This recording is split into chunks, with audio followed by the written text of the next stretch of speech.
ఇక చేవెళ్ల ప్రమాద ఘటనా స్థలాన్ని నుంచి మరింత సమాచారం మా ప్రతినిధి ఉదయ్ అందిస్తారు. ఉదయ్ చెప్పండి. కొద్దిసేపటి క్రితమే రంగారెడ్డి జిల్లాలో ఘోర రోడ్డు ప్రమాదం జరిగింది. చేవెళ్ల మండలం ఆలూరు స్టేజ్ వద్ద ఓ లారీ బీభత్సం సృష్టించింది. ఈ ఘటనలో 6 కూడా మృతి చెందారు.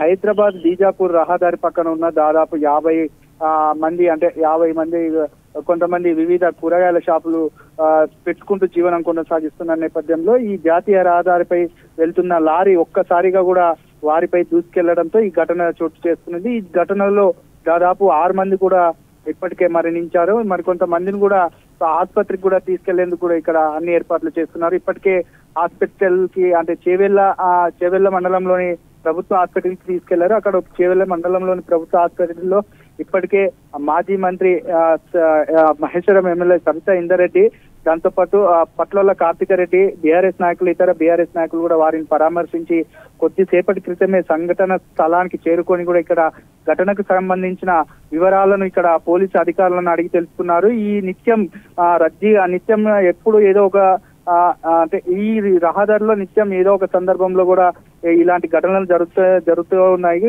దీనికి సంబంధించిన ఇప్పటికే ఉదయం పట్లోల కార్తికరెడ్డి దీనికి సంబంధించిన ఇప్పటికే ప్రభుత్వంపై మీడియా సమావేశం ఏర్పాటు చేసి ఈ రహదారికి సంబంధించిన పనులను కూడా పూర్తి చేయాలని చెప్పేసి ఉదయమే కూడా చెప్పిన సందర్భాన్ని మనం చూస్తా ఉన్నాం. మరోవైపు వ్యాపారులపై దూసుకెళ్లిన లారీ చెట్టును అమాంతం ఢీకొట్టడంతో కూడా ఈ ప్రమాదం చోటు చేసుకుంది. లారీ డ్రైవర్ మాత్రం క్యాబిన్ లో ఇరుక్కుపోయారు. ఆ లారీ డ్రైవర్ కూడా తీసే ప్రయత్నం కూడా చేస్తా ఉన్నారు. హైదరాబాద్ నుంచి నేరుగా వేగంగా వస్తున్న ఈ లారీ ఢీకొట్టడంతో చెట్టు కూడా విరిగిన పరిస్థితి మనం విజువల్ లో చూసుకోవచ్చు. ఇప్పుడు ఆ చెట్టును కూడా ఒక క్రేన్ సహాయంతో కూడా లారీని కూడా పక్కకు తీసే ప్రయత్నం కూడా చేస్తా ఉన్నారు. ఇప్పటికే ఇటుపై వెళ్తున్న వెహికల్స్ కూడా పెద్ద ఎత్తున కూడా ట్రాఫిక్ జామ్ అయిందని చెప్పుకోవచ్చు. ఇక్కడ ఈ పరిసర ప్రాంతాలన్నీ కూడా పోలీసు ఆధీనంలోకి వెళ్ళాయి. ఎందుకంటే ఈ రహదారిపై ఉన్న ఈ చిన్న 1 వే కాబట్టి ఈ 1 వే రూట్ లో హెవీ వెహికల్స్ వస్తుంటాయి కాబట్టి వచ్చిన వెహికల్స్ అన్ని కూడా మెల్లిమెల్లిగా పంపించే ప్రయత్నం కూడా చేస్తున్నారు. దీనికి సంబంధించిన ఇప్పటికే సబితా ఇంద్రెడ్డి గారి సంఘటన స్థలానికి చేరుకొని కూడా ఇక్కడ అన్ని వివరాలను అడిగి తెలుసుకొని కొద్దిసేపటి క్రితమే కలెక్టర్ గారికి కూడా ఫోన్ల ద్వారా కూడా ఈ సమస్యలను వెంటనే పరిష్కరించాలని కూడా చెప్తా ఉన్నారు. ఇప్పటికే ప్రభుత్వం చొరవ తీసుకొని ఈ రహదారి పనులు కూడా వెంటనే పూర్తి చేయాలి. ఇప్పటికే 1 ఇయర్ క్రితం, 1 సంవత్సరం క్రితమే దీనిపై మేము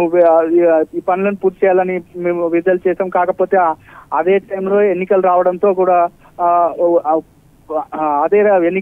కూడా ఈ పనులు పూర్తి కాలేకపోయాయని చెప్పేసి సబితా ఇందారెడ్డి గారు తెలిపారు. దీనికి సంబంధించిన ఇప్పటికీ ప్రభుత్వం చొరవ తీసుకొని ఈ పనులను పూర్తి చేయిస్తే ఇక్కడ ఉన్న ఇటువైపు వెళ్లే రహదారులకు వైపు వెళ్లే వాహనాలకు కూడా ఇలాంటి ఇబ్బంది కూడా ఉండదని చెప్పేసి ప్రభుత్వాన్ని కోరారు. దీనికి సంబంధించిన ఈ చుట్టుపక్కల ప్రాంతాల ఒకవేళ ప్రభుత్వం చేయకపోతే మాత్రం ఇక్కడ ఉన్న గ్రామ పంచాయతీల కన్నా ఇస్తే వాళ్ళనే చేస్తారని చెప్పేసి ప్రభుత్వాన్ని కూడా తెలియజేశారు.